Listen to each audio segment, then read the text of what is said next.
Okay, 4 o'clock on a Tuesday. I guess that means it's time for sugars. So, last class, I blew off Paul, who was going to explain to us how we could fill in the final stereo center on glucose and mannose, saying I hadn't looked at it and I wasn't going to be able to tell him if he's right. And I'm sure he was right. It's just I wanted to make sure that I was standing by it. So we'll jump to that. So again, just remind us where we were. Cool. We had done everything except for the green one. We kind of rushed that at the end, and I was like, shit, I always get confused about this guy. Whenever I do it, and every year I learn it again, and every year I get impressed again. And I just couldn't remember the logic. I wrote something about xylitol. That doesn't really help us all that much. I think you could derive it from that too, but there's a clearer one that I've worked out, and I wanted to pass it over to Paul because I think Paul was going to tell us how we can assign that. Sure. Am I able to share my screen? Yeah, I will stop sharing. Go.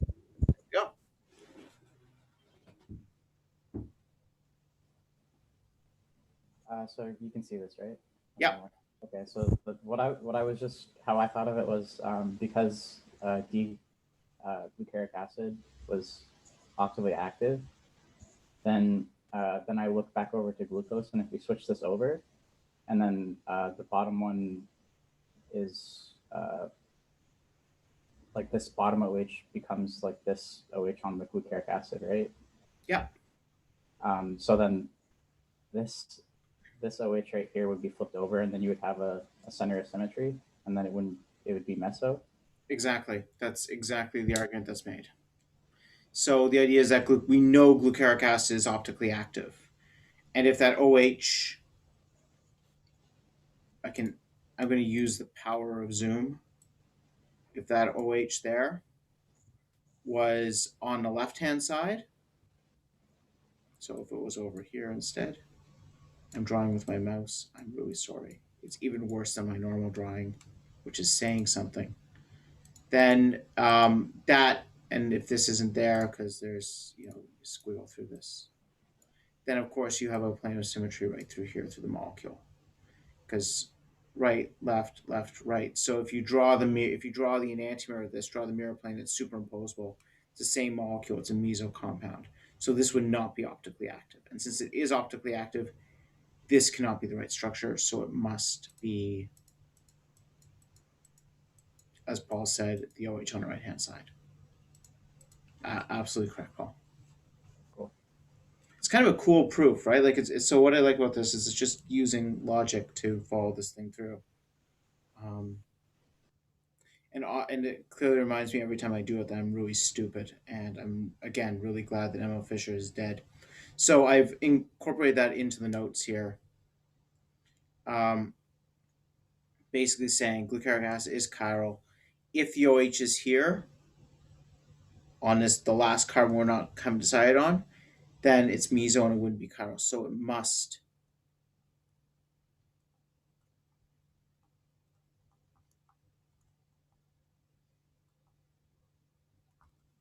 be here to make this a chiral molecule, and to make the glucaric acid chiral, so then that's where it is in glucose, that's where it is in mannose, because we know it's the same thing in glucose and mannose. Okay. So yeah. Sorry, I just had a quick question. Yeah. Between glucose and mannose, how did he decide what orientation the C2s would have?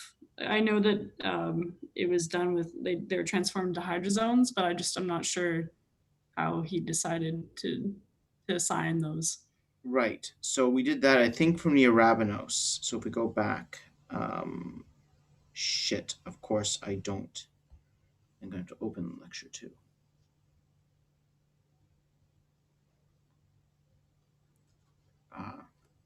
And I'm going to share my screen.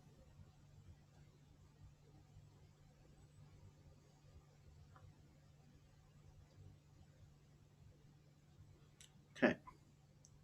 So we know that Arabinose is not meso.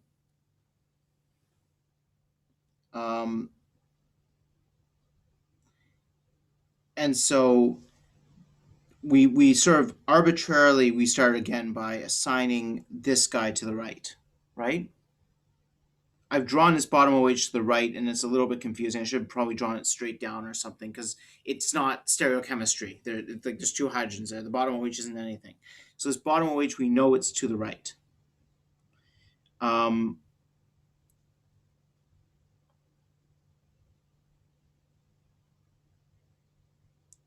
missing something here.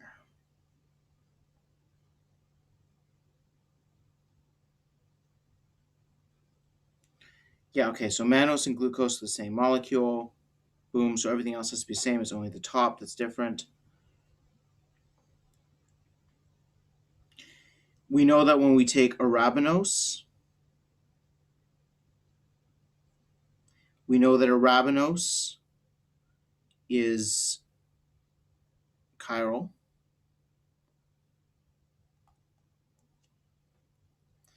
This guy, we're going to assign it to the right because we know that, because it's, sorry, my brain is fried. We know that because we're assigning it to the right. That's just arbitrary. And when we took it up, we add the cyanide, and what they noticed was that you're adding OH to the same side as this one. Red phosphorus hexanoic acid. You can also make manneric acid. So mannoric acid was related to the product of extending out arabinose. Now, how does that help us? What that told us was that these two OHs here must be on the same side. And since mannoric acid, so since it comes from arabinose and it's on this side, you know what? I'm going to get back to you, Kristen, because I'm walking in circles here. Yeah, no, I think that makes more sense than what I was thinking. So, okay, yeah, no, I think I get it more now. So I'm going to see if I can go back and listen to my previous lecture, because I think I covered this, and now I'm forgetting. Okay. Yeah. I'll look. I'm sorry. Yeah. Oh, it's okay. That's good. Thank you. Okay. So what I want to do is I want to continue where we left off last class, which was we were talking about stereoelectronic effects. And I think where we had just finished was talking about why I guess I believe the Anameric effect is primarily a stereoelectronic impact, although you do have this dipole minimization thing, and you also have this electrostatic repulsion thing going on. But I lied to you a little bit, because of course I did. We're always lying. And it's a bit more complex, because of course it is, than what we were talking about. So I want to sort of think a little bit more about how we make oxocarbeniums and how these things are oriented. So what I've been drawing a little sloppily with these, you're going to see a lot of anomeric bromides, is using this lone pair on the oxygen to kick out the bromine. And then I magically draw a boat, right? Yay, boat, chair, boat, confirmation things. So we have discussed that you cannot have an sp2 carbon and an oxygen in a chair. That doesn't work. Like the geometries don't freaking work. So, question, and it's kind of a chicken and egg question. What happens first? Generation of the sp2 center in the bond, or conversion to the boat form?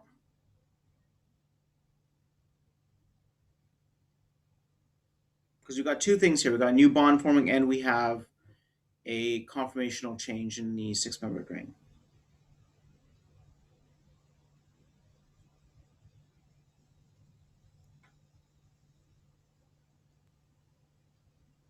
I guess I'll guess. Sure. I'm not really sure, but I would guess the bond formation, and then it turns into a boat when it doesn't work, when it's when it's forced to. Yeah, when it's forced to. That's what I would guess. So can you make the bond if the bond isn't allowed to be formed in a conformation that you're in? Great question. I don't know. Yeah, with the answer is no, you can't. So you have to actually do the change in the conformation first. So what I'm lying to you about here is what's happening is the first thing this does is this adopts a boat conformation.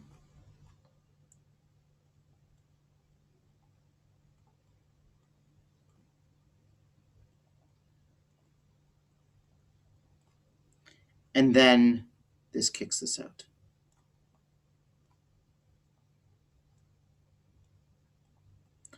But thank you so much for trying. It's really, really important. So, and the reason for that is that that bond, when the bond is partially formed, this has to be able to adopt the sp2 geometry. Everything needs to be able to make this bond. The orbitals all need to be able to line up, because this needs to be able to convert from being an sp3 antibonding orbital to being an sp2 orbital to make the pi bond. And it can't be an sp2 orbital if this is in a chair. So we have to convert from the chair to the boat. And so we can think about this. So what I want to talk briefly about is an observation. Well, it's not going to be that brief, but I think it sort of gets into some things that we should be thinking about with this. Is if I take this reaction,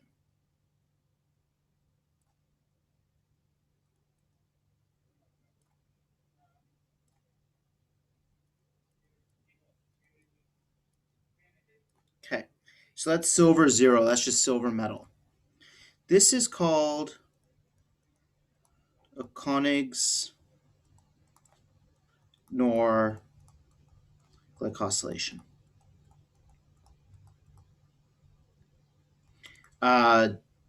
Two old German white dudes. I have no idea if they were old at the time. They might not have been very old, but now they're dead. But it's a Koenigs nor glycosylation, but not really dead. It isn't actually all that old. It's only about 60 years old, 70 years old, 80 years old. It was 6 years old when I learned it. That was 20 years ago. Not quite 20 years ago. So this reaction. Sorry, I'm just having a moment right now. I was listening to some Canadian indie music before I was doing this. I was like, yeah, I love this stuff. And like the album was 1995, and that's 25 years ago, and that was a long time ago. And then I felt really sad because I'm really not ready to be in my late 30s. I'm just not ready for this. I'm having I'm going to call it a quarter life crisis because I really hope to live to like 130. So, anyways, what we're going to do then is only a few times my lifetime ago, they discovered this. This was the first controlled glycosylation reaction. And so what we're using is we're using silver to interact with the bromine. And I don't know if you know, silver and bromine, halides love silver, one of their favorite things out there. So mechanistically, this works by the silver interacts with the bromine. And I'm going to be a little bit agnostic. I don't know why I'm saying silver 0, silver 1, silver 1. Brain fart. A little agnostic about how that bond is. I'll say the silver's plus. We can put a delta minus on the bromine, a delta plus on the oxygen, partial bond formation. I guess I'm going to draw a partial bond formation. I just told Kirsten that we can't draw that as a chair, so I better freaking draw it as a boat and be a consistent, good person. We have something like this. There's some sort of charges, and this is delta minus because it's kind of breaking this carbon bromine single bond is lengthening and loosening. So what we're doing here is the silver is kind of absorbing electrons from the bromine to make a really strong silver bromine bond, which is awesome. Again, halides love silver. And we already know that this carbon bromine bond is weak because It's a weak bond. We then have the Anameric effect and stereoelectronic donation of the lone pair of the oxygen that we covered last class. So this is delta minus because this wants to become a negatively charged bromine. This is delta plus because it's sharing some electrons already to make this new double bond. Is anyone kind of uncomfortable with what I've drawn there? Like, can everyone follow that kind of thing? That's a partial bond on the bromine, right? Yeah, it's Okay. a partial bond. Everything's partially bonded. I guess I should probably put this into a transition state, shouldn't I? Because it's not a valid Lewis structure.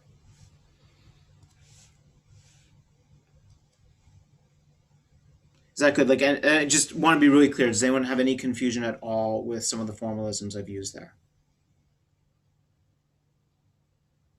Okay, good. So, what this is going to emerge into is that plus silver bromide. Then we're going to have, the only thing we've got in the way of a nucleophile present is we have good old ethanol.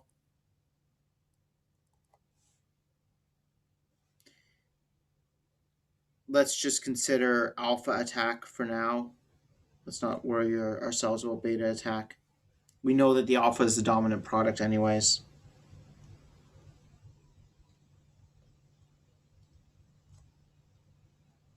Talk a bit more about what exactly is going on here too, because I'm fundamentally I'm an organic chemist, so I get sloppy. And one of the things I get really sloppy about is shoving away protons before their time and not worrying about them. But one of the reasons why alcohols really like doing an alpha attack is, let's again think about the... No, I'm going to come back to this in a moment. I'm not going to come back to this right now.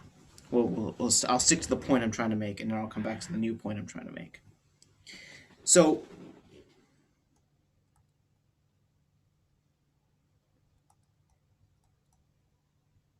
Would you have so would it attach onto the actual boat structure and then flip back to the chair?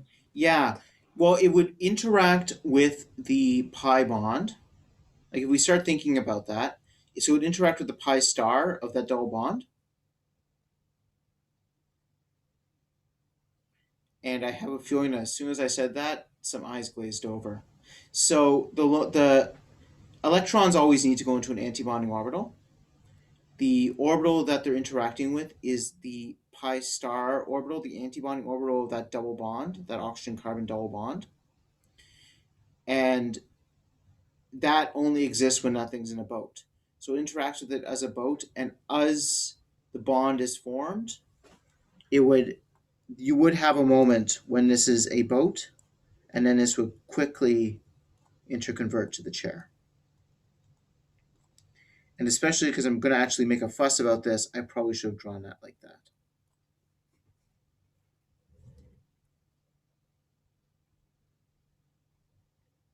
Okay.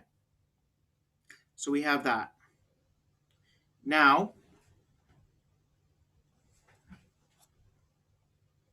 you've just seen that.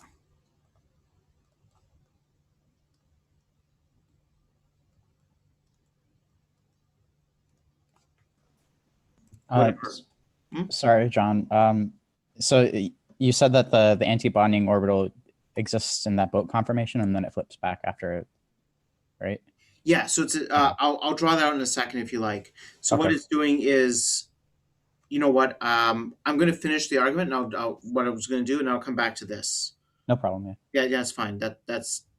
These are really good questions because this stuff matters. So I want to make sure that we're all on the same page here. Okay, so tetrabutyl ammonium bromide. So that's nitrogen, 4 butyl groups, N plus, Br minus kind of floating near it, but not making any kind of bond because the nitrogen is buried amongst all these butyl groups, and that's where the positive charge is, right? So Br minus is kind of floating around the outside. I don't have my camera on. I will turn my camera on because I am waving my hands around like a crazy person. So you have the nitrogen in the middle. It's got these hairy butyl groups everywhere, and there's a Br minus kind of floating pretty far away from that positive charge. And so these are really good sources. These tetrabutyl ammonium salts are really good sources of anions because that anion is basically naked. It's not forming a strong interaction with the positive center because the positive center is buried underneath this like butyl grease, and then the bromine is kind of stuck out there. So these are about as naked as anions get. They do get more naked, but this is pretty naked. So we're doing this, and everything else is the same.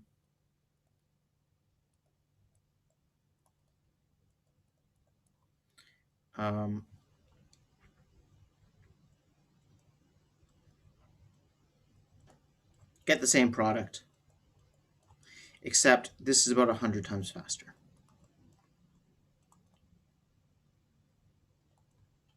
And obviously the only difference is catalyst.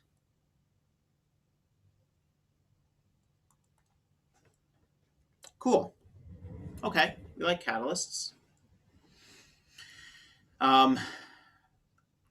How does a catalyst work?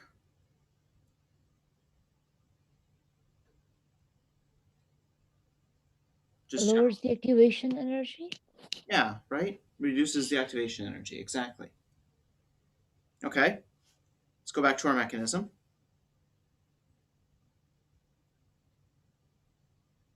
I'm looking at that and I'm going, okay, I understand how silver is a catalyst, right? Because silver is catalyzing this reaction.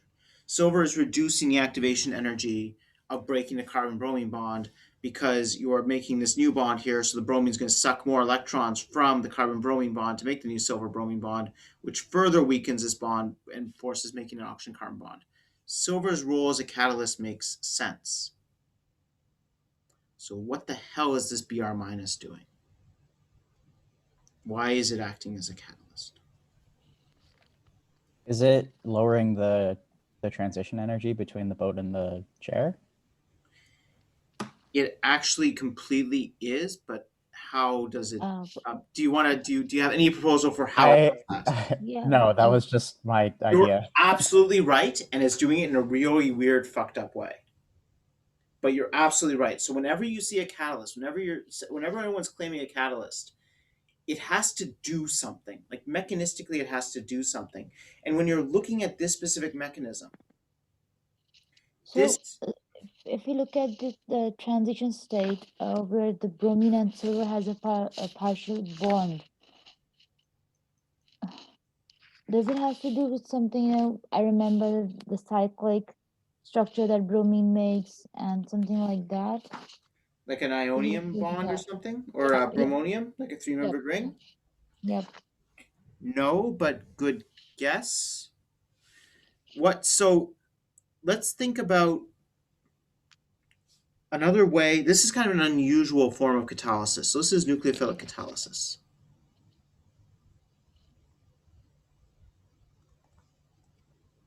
And this is actually kind of, I don't know what weird thing happened there. And this is a really weird way of doing it. So this one always just blows my mind. Okay.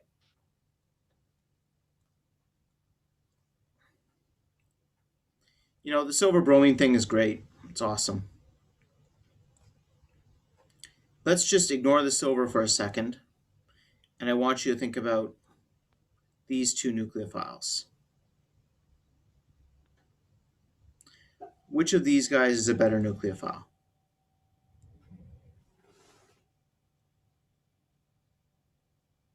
Bromide ion. Why? Or do you want to propose why?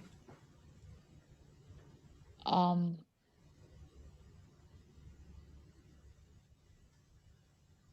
I can think of three reasons. Any of them work. You can probably think of others. I agree with you.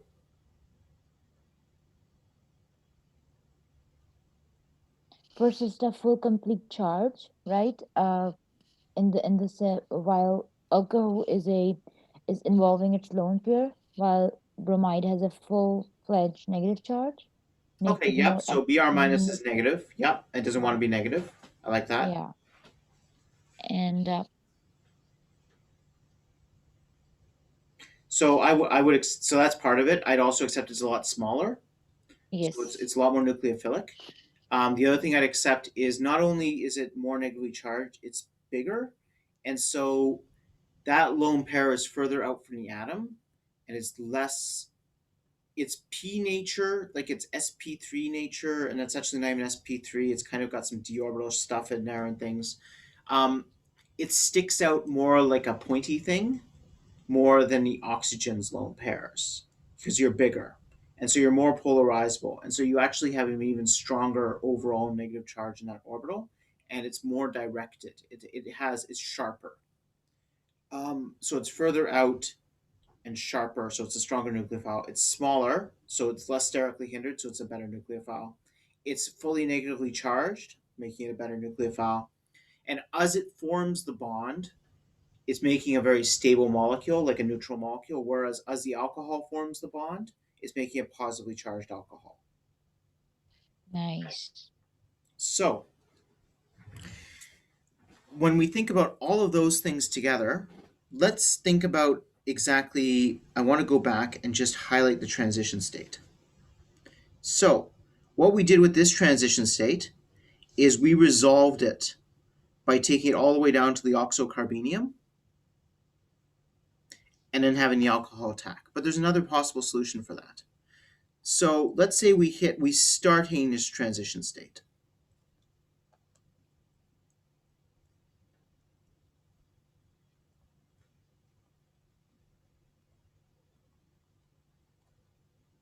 Okay, we're starting here. And let's say, this is our reaction coordinate diagram. This is our oxocarbenium. This is our starting material. This is our transition state. And let's say this thing here, we're at about this point on this thing. We're not about to go make an oxocarbenium. We're on our way up, but we're not there yet. Now, alcohol, as we just pointed out, wasn't a great nucleophile. So if we use the ethanol as the nucleophile, and ethanol comes in, this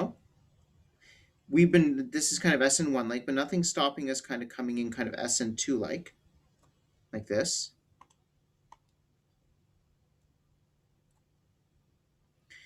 The problem is that's actually a really high energy transformation because you've got to bring this in. It's bulky. It's not going to, it's already neutral. All these things that Samara and I were just talking about.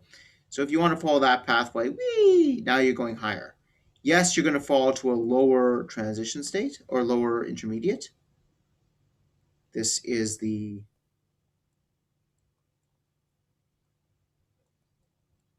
actually, I guess it's going to be beta because you're going to have attack from the top face. But the transition state to get there is higher because it's a shitty nucleophile. But we got a good nucleophile present. That is not enough contrast. Is anyone in this class red-green colorblind? Good. Okay. That's really good. My research tech is red-green colorblind, and our chemical inventory system relies entirely on color. This was not well thought through. He's not red-green color. He's got some other color blindness too. Everything kind of looks gray to him. So when you're relying on using color to identify things, it doesn't work very well. So if we have bromine coming in, same mechanism on this, but now we have a much better nucleophile. And instead of having to go up there, suddenly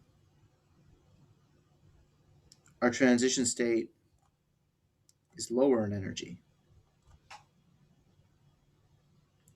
So by having a bromine in here, we're doing nucleophilic catalysis, making a new material which has a bromine.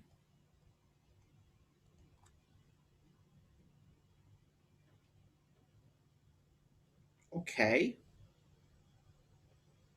This is compared to our starting material, which had an alpha bromine. And now we've made a beta bromine in green.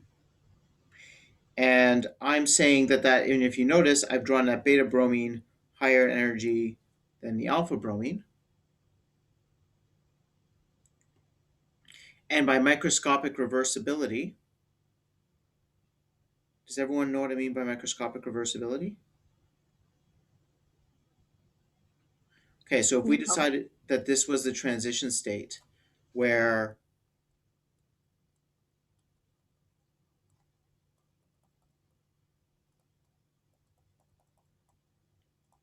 you had the two bromines kind of coming in,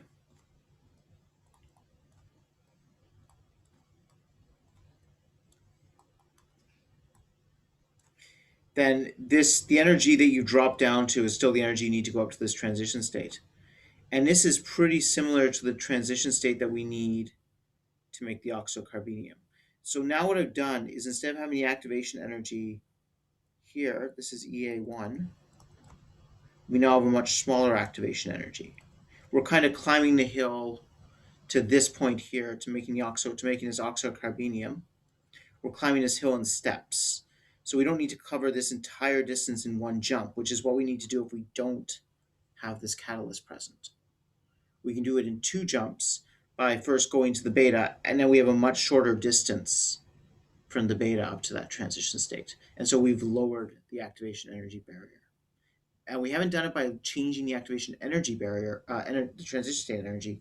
We've done it by changing the starting material energy. So we've gone from alpha to beta bromide. The beta bromide is less stable. It is closer to the transition state, which is basically the same thing. And so now you need less energy to go there. And because you need less energy to go there, you need less heat and energy in the system. And since you need less heat and energy into the system, the reaction's faster. So that's how this catalyst works. This catalyst works not by lowering the activation energy of or lowering the energy of the transition state. It works by basically raising the energy of the starting material by changing it to a different starting material. And so we're kind of, instead of making one huge long jump, which is hard to do, we're kind of doing, a little skip and then another little jump. I have a question. Yeah. Would it not go back to alpha? Yes. It not because alpha is more stable, right? Yeah. Exactly. That's exactly what it's going to do a lot. So let's think about this then.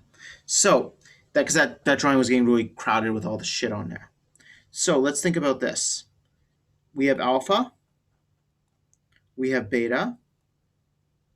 We have the oxocarbenium in between them. It's not really an oxocarbenium. It's kind of like a pseudo oxocarbenium.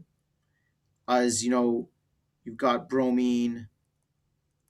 I'm just going to sketch something really briefly in here, just so we're keeping track. Shit. Don't do this to me.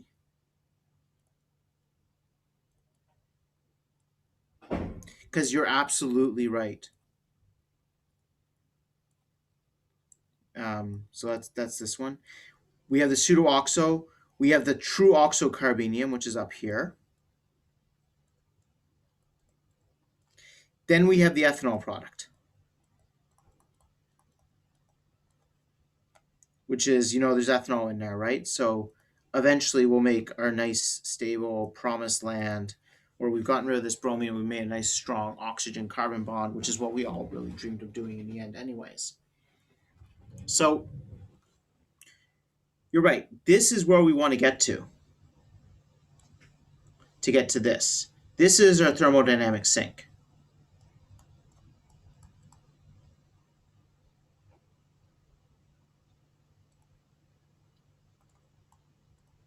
So what that means is, let this system run long enough, everything is going to, a statistical mixture is going to be created, but most stuff is going to occupy the lowest possible energy state. But at any given moment, you're absolutely right. Like comparing alpha and beta, this is where the population is resting, right? It's not resting in the beta, it's going back to the alpha. You're 100%, like 100% right. But what we can do is trying to jump up this distance here, which is where we need to go to that oxocarbenium, is harder than jumping up this distance here. So a molecule might cleave up, fall to beta, and now it's only slightly harder for it to get up to this than it is to go back to alpha, whereas there's still quite a big jump. So molecules go from alpha to beta, beta to the oxocarbenium, because this distance and this distance are smaller than this total distance. And you're counting only per step. The only thing that matters is the individual steps, because kinetics is all about what do I need to do right now. And right now, I can overcome this distance to get up to this sort of bromine switcheroo moment, or I can go up to the oxocarbenium. This is so hard. The oxocarbenium is so high. So many more molecules have the energy to get over this to fall to beta. Now, most of them fall back to alpha, as you just said. And once they make beta, the most common thing that a beta bromide is going to do is follow this pathway back to the alpha. Alpha, beta, beta, alpha, beta, beta, alpha, beta, alpha, blah, blah, blah. Things just, things go through systems. But a molecule in beta is more likely to get to this oxocarbenium state than a molecule that's in alpha. And once it hits this oxocarbenium state, if it can fall all the way down the waterfall to this alpha ethanol, holy shit, it's going to do that. Because look how much lower in energy that is. And then once it's down here, there's no fucking way it's going back. So overall, allowing this for this to happen, instead of just, if there's none of that tetrabutyl ammonium bromide, we erase this stuff. And then the only distance we have is we have to do this jump all at one time. There's going to be a lot fewer molecules with the energy to do that jump all at one time than are molecules enough to get over this first hump, and then molecules enough to get over the second hump. And now, did that make any sense? What the leftmost activation energy, like between your alpha and your pseudo-oxo, Yeah. or pseudo-oxo, how is that compare in magnitude with the other two like arrows that you drew to the right? Well, this here is probably, I have no fucking clue. It's probably about the same as this, give or take. Okay. It might be bigger, it might be smaller. I'm not sure off the top of my head. I don't think it really matters. What's important is this is smaller than this one. Okay. Like going all the way up to the oxocarbenium. The oxocarbenium is higher in energy than a pseudo-oxocarbenium with the two bromides. That's there's also the factor of the spontaneity of any reaction. Right. These are all spontaneous, right? Because Yes. spontaneity is a thermodynamic property. Yes, and this sends from alpha to beta and beta to the oxonium ion seems quite spontaneous, and that's why it's 100 times faster. I wouldn't say it's more spontaneous, because spontaneous is all about thermodynamic endpoints. Okay, so be very careful with that. When we're talking about spontaneity of the reaction, all I'm saying is distance between this and the product. That's spontaneous of the reaction. So spontaneous means can it happen? It doesn't tell you how fast it happens. Spontaneous says nothing about rate. Spontaneous is a purely thermodynamic property, and thermodynamics is all about the stability of the products and the starting materials and of intermediates. What we're really looking at here are the kinetics, and so that's not so much spontaneity as much as it is, I can never find the right word, probability, or it's rate. It comes down to rate. I keep coming back to rate, speed, how fast it happens, how many molecules per second can do it. And it's more fast. So maybe what you're trying to get at there is more facile. Like this looks more facile to go sort of do this sort of double hop. Yes. Yeah. So I'll accept that. Facile is about possibility, and I'll accept kind of rates and ease of doing it. And that, to me, that translates into activation energies. Whereas I have to be careful with the ease, because ease could also be thermodynamics. You know what? English is a shitty language. But let's just make sure that we're completely clear about where we're dealing with kinetics and thermodynamics. Kinetically, it is favorable to have, and catalysts all work kinetically, right? Kinetically, it's favorable to have this beta intermediate available, because then I need to do two moderate-sized jumps, because all that matters is the absolute difference between the transition state and the starting material for a kinetic process. And so moderate jump, versus if I go directly from the alpha to the oxocarbenium, it's a large jump. And two moderate jumps are faster than one large jump. But we're not at all changing the thermodynamics of the system. If we let this go to the same infinite time frame, we'll get the same distribution of products. We'll get the same yields because it's all driven by So, thermodynamics. okay. In this chart that you drew, we started from alpha and we went towards the beta, and then we are ending up with a product that's also alpha. Yeah. So I suppose this would be a racemic mixture. We are just, doing some we drew it randomly, right? Well, we're going to get alpha. So it's not, I guess there's no chiral center on this molecule technically. Because there's only one. No, there Yes. is a chiral center. Would it be racemic? I don't know what you mean by, like, would I get beta as well, is what you're saying? Yeah. You would. The beta would be higher in energy. Okay. And this is because of the Anameric effect. So remember we talked, I think, a couple classes ago about when you take glucose and you heat it with methanol and acid, you get mostly the alpha methyl glycoside. You get the alpha Yes. one instead of the beta one. And it's because of the Anameric effect that we talked about last class stabilizes this. Makes sense. So, and so what I'm going to call these instead, so you use the term racemic.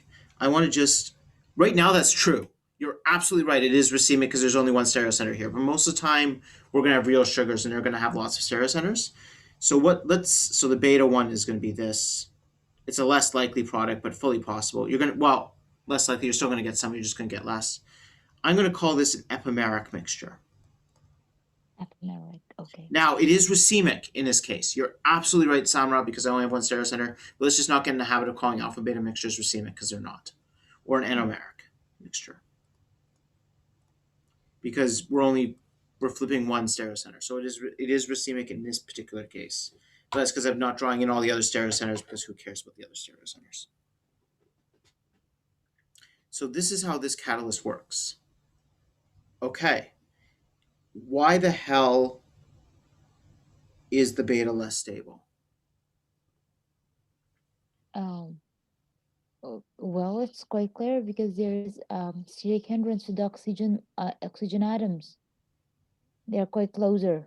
The one in the ring, and the one on the in the ether linkage. Where in the in the alpha, there is axial orientation, makes less steric hindrance. And Well, axial is always worse steric hindrance because of the 1,3 diaxial interactions with the other hydrogens on a ring. Axials are always bad for sterics. but in this case, I guess this seems working. Well, again, we can come back to the Anameric effect where we talked about like the stereoelectronic. Yes.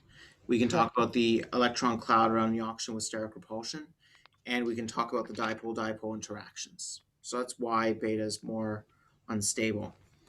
But let's think about kind of what is actually going on with this interconversion. So let's just think about this for a second. Okay, so we've got this. So we've already argued that if we're going to kind of an oxocarbenium of any form,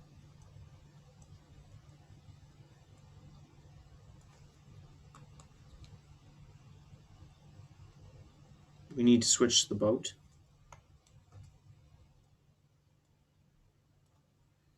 Of course, the equilibrium lies back towards the chair.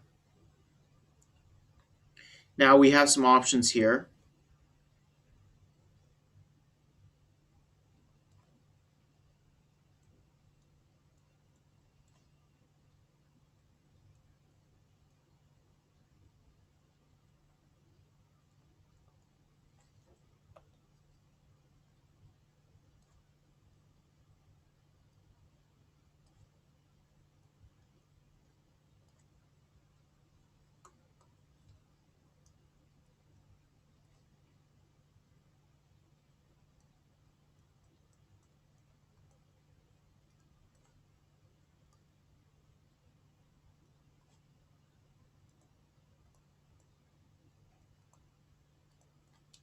So all I've done here is I've walked this thing through basically an SN2-like mechanism. This is kind of what we were looking at there. where we have the two bromines kind of attach and doing kind of an SN2 like kind of interaction.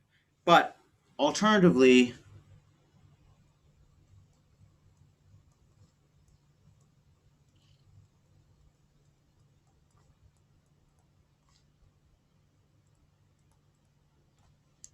we could do kind of a, let's think about this. So this bromine is kind of sitting down here.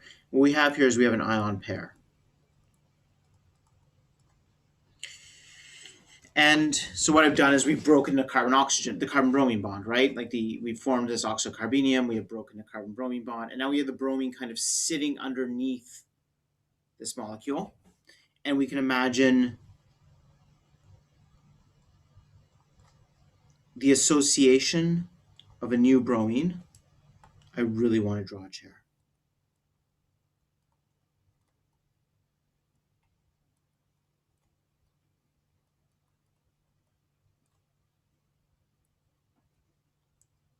And then the formation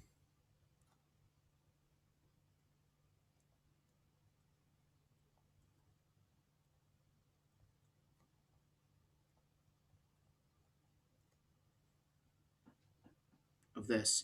And of course, this is kind of an SN1 like process. So we have this SN2 like process, SN1 like process. They get us to the same place in the end.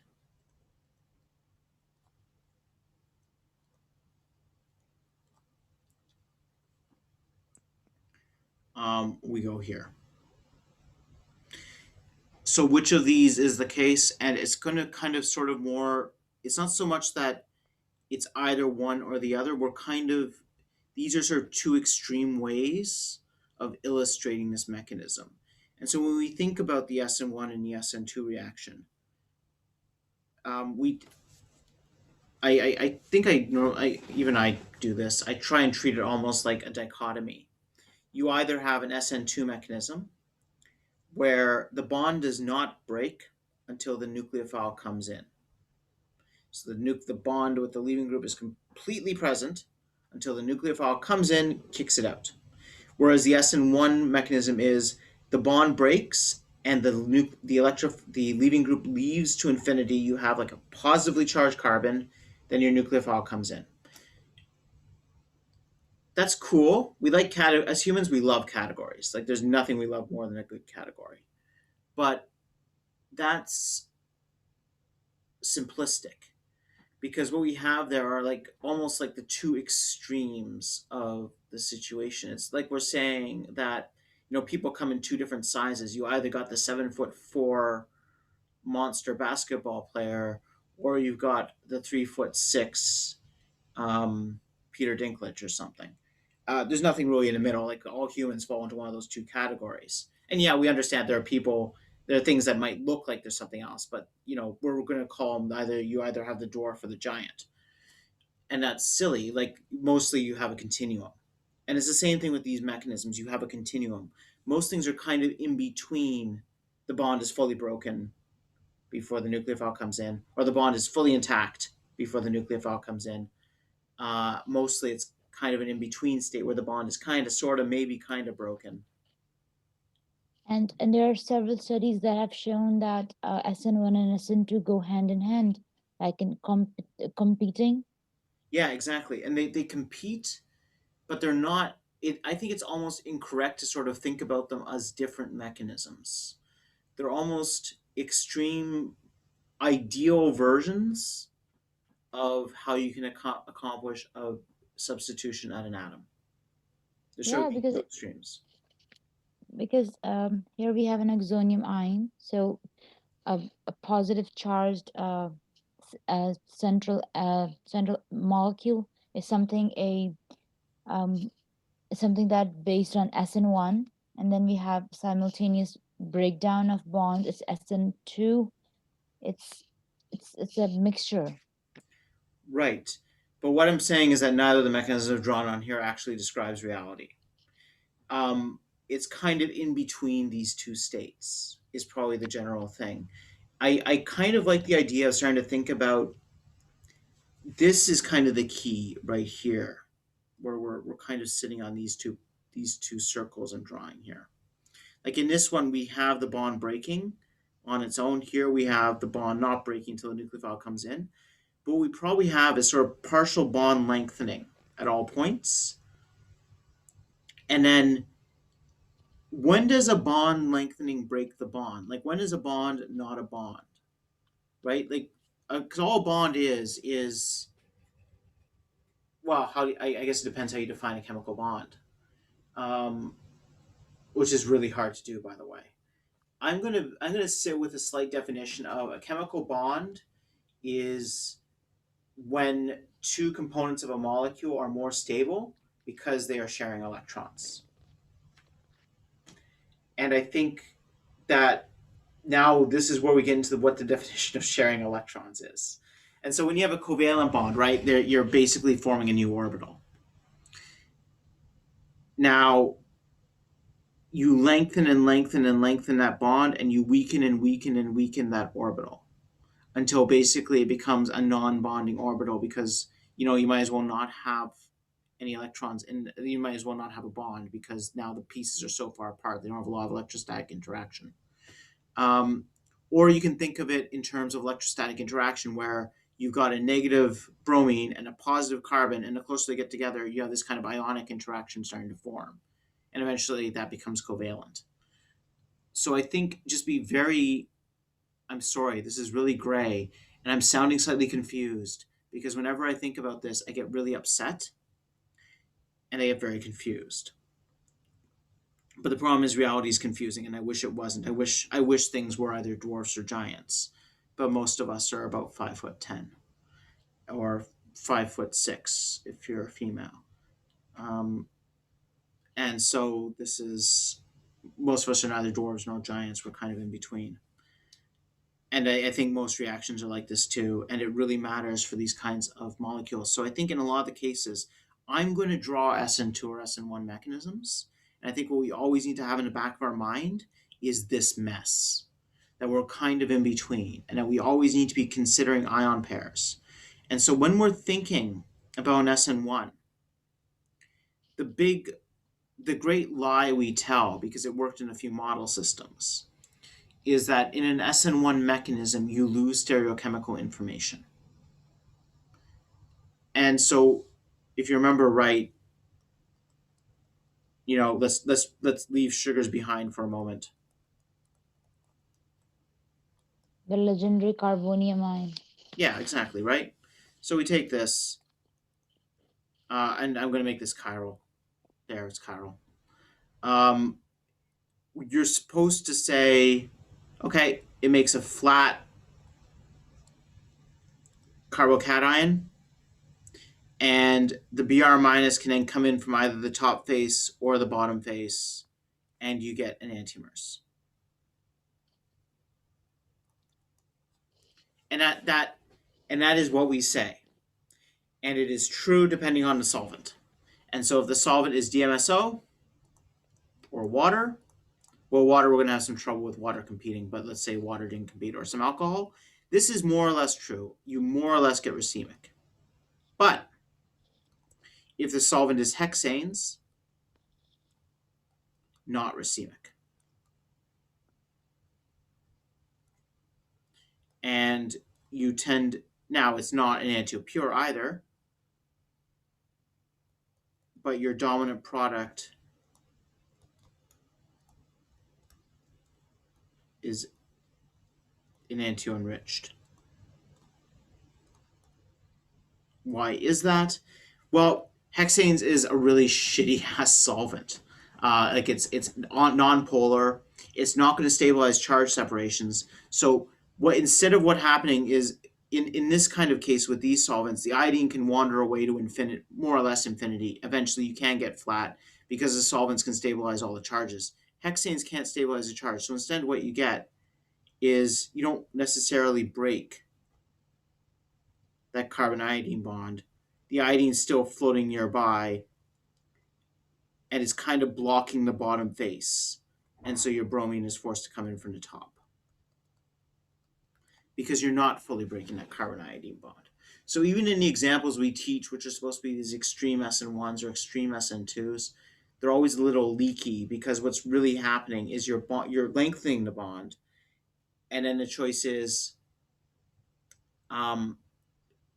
you're lengthening the bond in both cases. Does the bond break before the new bond forms, or does the new bond form before the bond breaks?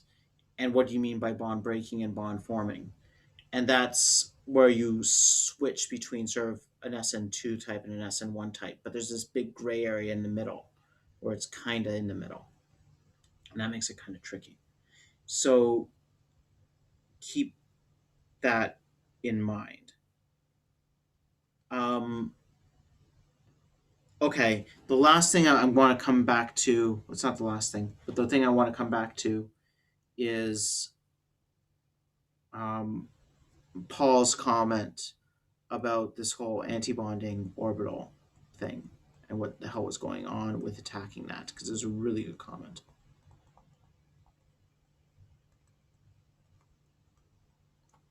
Okay, so I can give myself lots of space. I've learned my lesson.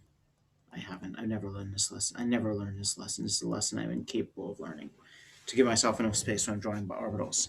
So in the pi orbital here, we have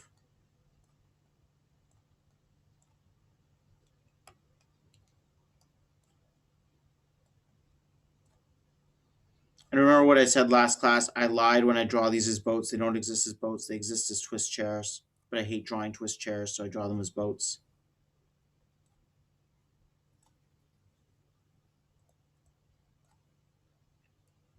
That's our pi bond, right? And then the rest of the chair is in behind us there. So wherever there's a bond, there's an antibond. This is the only double bond in a molecule. It's an especially weak double bond because, holy shit, one of the atoms attached to the double bond is positively charged, and we automatically know that this must be in resonance.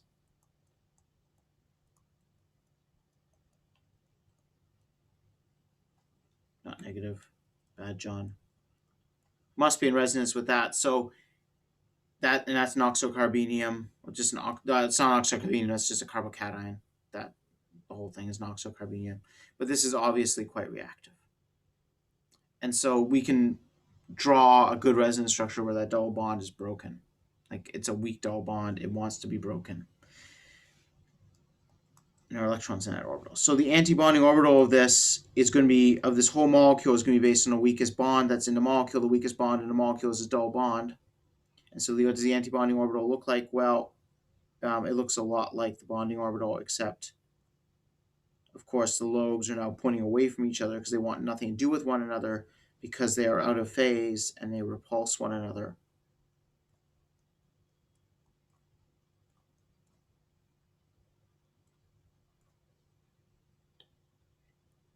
And so now if you're a nucleophile,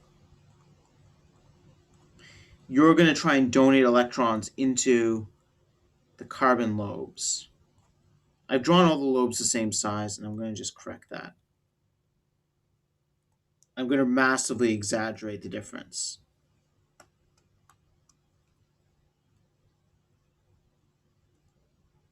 Of course, the size difference between the oxygen and carbon is not that big, but in the bonding orbital, most of the electrons in that carbon-oxygen double bond are on oxygen. So its lobes are bigger. In the antibonding orbital, it has to be the opposite. The lobes have to cancel each other out. So the big lobes are on oxygen in the bonding. The big lobes have to be on carbon in the antibonding. And so now my poor little nucleophile is looking at its options, and it's thinking, oh, thank God, I've got these giant lobes over here on carbon, and I can either attack the top or the bottom face. And this is the antibonding orbital that's attacking. But this antibonding orbital exists in the twist boat, so that's what the ethanol is attacking. But as it does that, it's converting this pi star to an sp3 orbital with electrons in it, where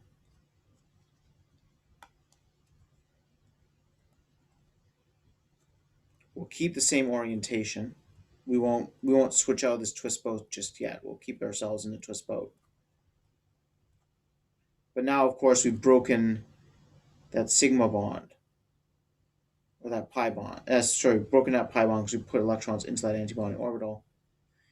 And now poor oxygen, instead of having these as a pi bond, now has that as a lone pair and another lone pair, which we haven't drawn in. And carbon just basically lost that orbital. It got tied up in his sp3 orbital with his oxygen. And now, so it's made these new bonds. These have both gone to sp3 now. We're still in a twist chair. And then we resolve to a normal chair. We can all breathe a sigh of relief because we have a normal chair.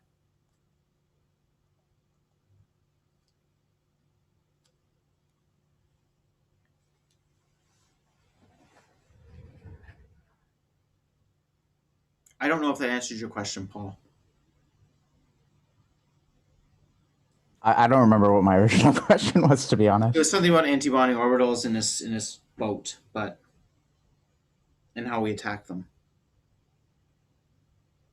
Okay, we'll leave that there.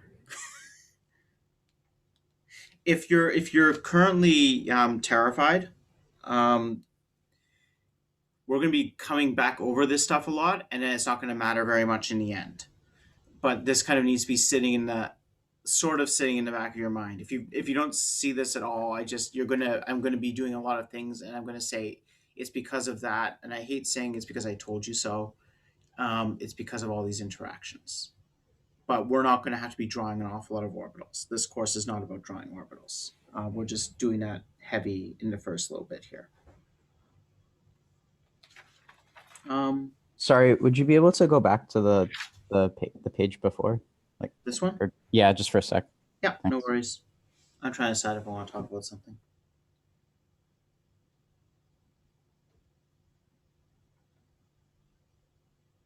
No, I don't. I don't want to talk about that.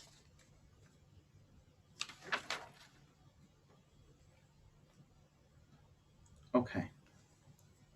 So, what I do want to discuss is I want to think about the Anameric effect that we've been talking about.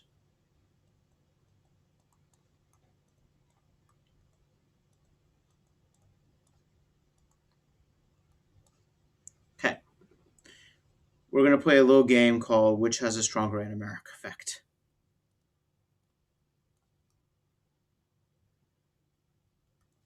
It's a really lame game,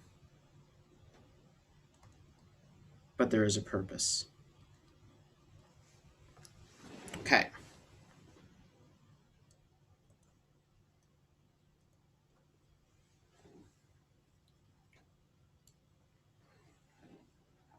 And so I'm defining the Anameric effect here by the preference to sit with this group axial.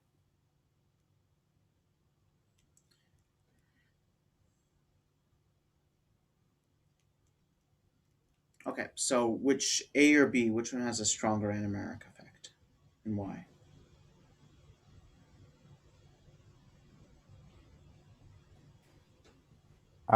Is it bromine? Okay. Or sorry, you said which one? So your question is which one has a larger preference for axial? Yes, which one has a larger preference for axial? I think the bromine still, unless I'm forgetting my periodic table because of its size. You think bromine is bigger or smaller than iodine? I think it's smaller. Okay. Any other opinions?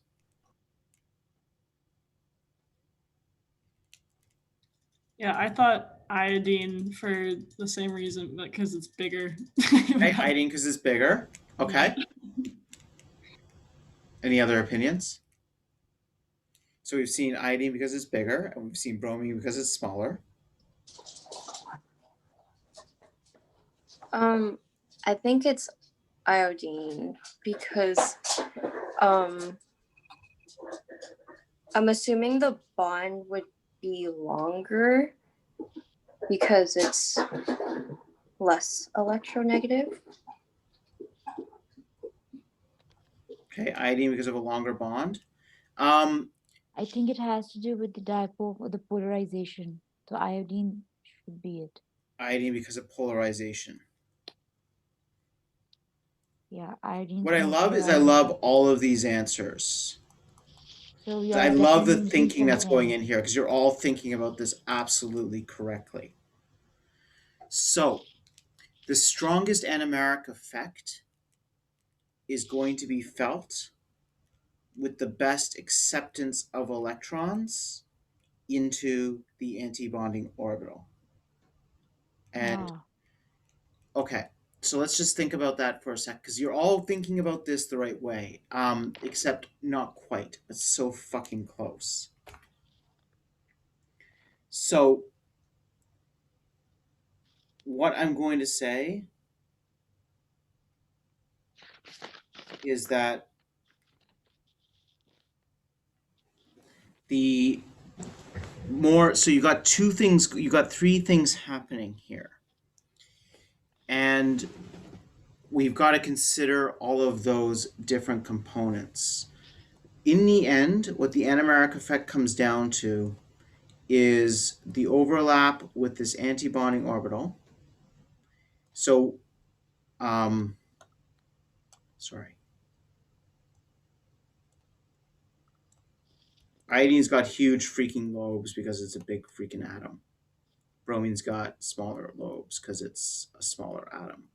But the orbital overlap is with carbon, not with the bromine. So that doesn't, or the iodine. So that doesn't matter as much. So what we need to think about is what we want to do is the more electron density we can donate into this orbital from the oxygen, the stronger the effect.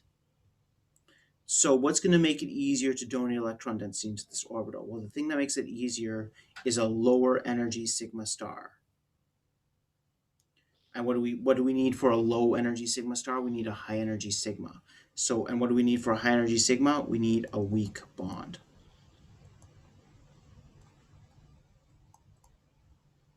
Okay, what makes a bond weak or strong? Fundamentally, what factors go into making a bond weak or strong? electronegativity. Higher the electronegativity, more unstable the bond is supposed to be. Right. The higher the electronegativity of what? Bromine and the carbon difference, the electronegativity difference. Difference. Perfect. The higher the difference in the electronegativity, the more unstable the bond is. I agree to a point. I agree across a row. If you're considering a single row of the periodic table, that is absolutely true. Because you're less covalent in nature, you're more ionic in nature. But that falls apart if you go down a column. Yes, for the polarization effect. Okay, so do you want to talk about? I want to make sure we're talking about the same thing with the polarization effect. So what do you mean by the polarization effect? Um, the tendency of the atoms to have be creating the poles, the positive and the negative, but Okay. more about the distribution of the electronic charge over the atom. Okay. Has to do with the So polarization. what does that favor? A larger size. Right. So iodine better stabilizes a negative charge because it can Ye- distribute it more evenly across its surface because its surface area is so much larger, or its volume Thank you. is so much larger. Yes, that's really what I want to say. Yeah, exactly. So I agree. So I just like you're right to say the polarization effect. I just want to make sure that we understand what we're short forming. And what we're short forming there is adding an additional electron over the volume of iodine is less of a big deal because the volume of iodine is huge compared to adding an additional electron over the volume of bromine, which is smaller. So larger atoms stabilize extra electrons more easily. So that means I minus is more stable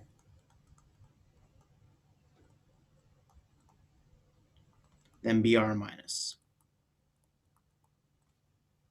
And what that means is all else being equal, that carbon iodine bond is going to be weaker than a carbon bromine bond. Now there's another reason for that, and that's kind of what we've drawn here is the orbital overlap is better between carbon and bromine because they're more similar in size than Yeah. carbon and iodine because there's a big size differential. So poor orbital overlap.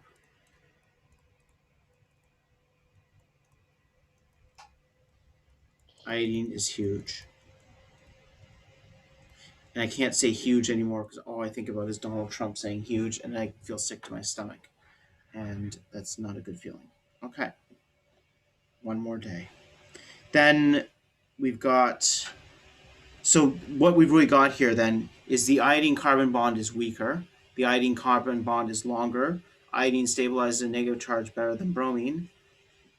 Iodine feels this thing stronger because that sigma star is going to be lower in energy than the other one. So this weaker bond, better Anameric effect. Okay, now we're going to another example. Cool, good job everyone. Let's take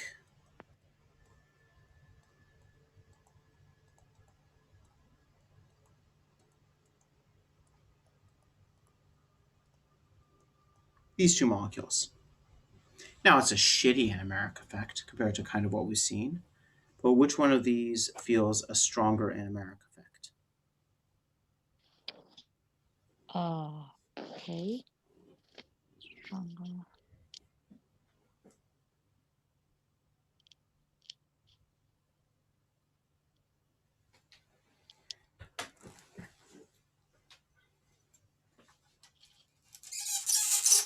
I'm trying to pull a Pepsi out of a plastic container because apparently I need more caffeine. Okay, I got my caffeine. I'm happy.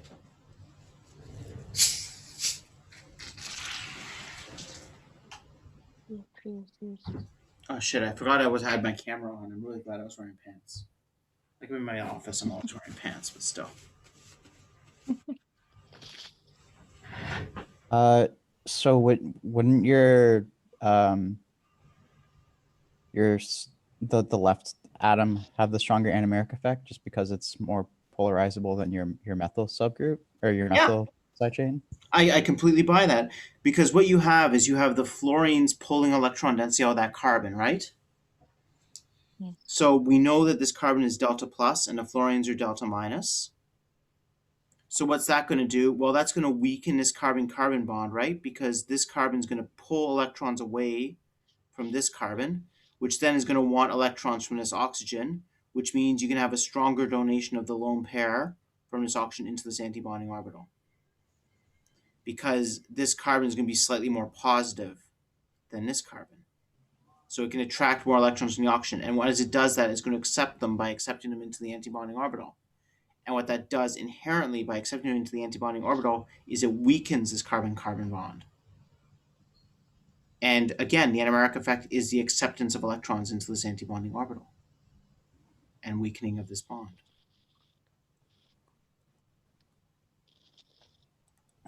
So what kind of general rule can we draw from this? Electron withdrawing groups at the anomeric center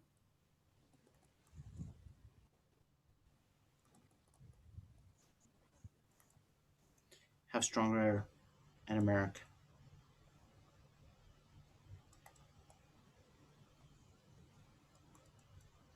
effects. Okay, one more example.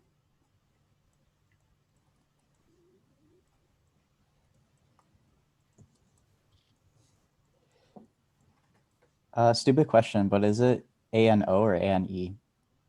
Like when you're spelling Anameric? It's not a stupid question. E. Anomeric.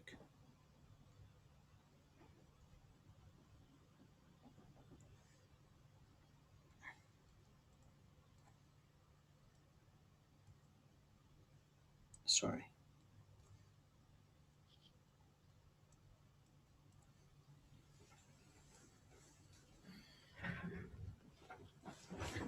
Okay.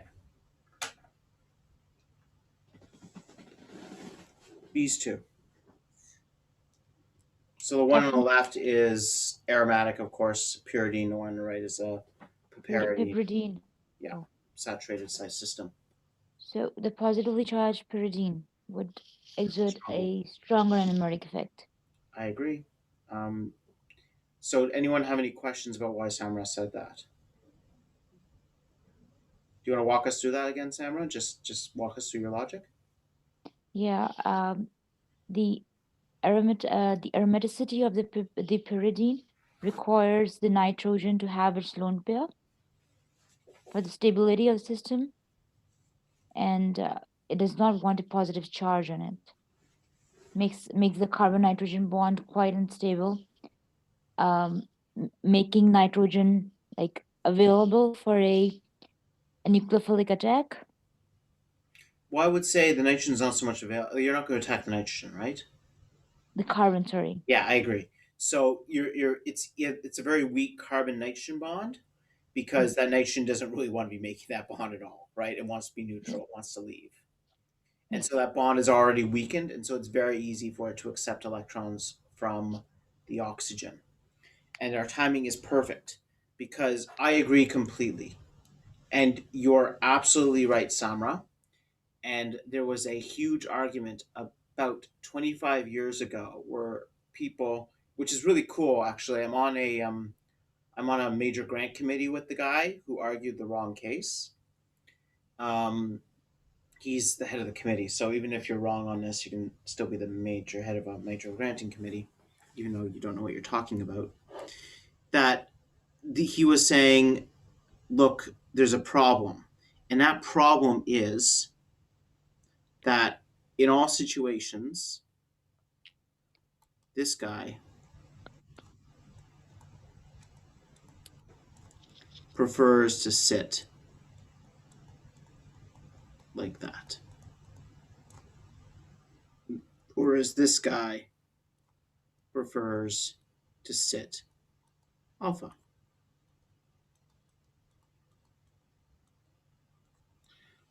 And this is not what we've just been talking about. Because I agree, better Anameric Effect.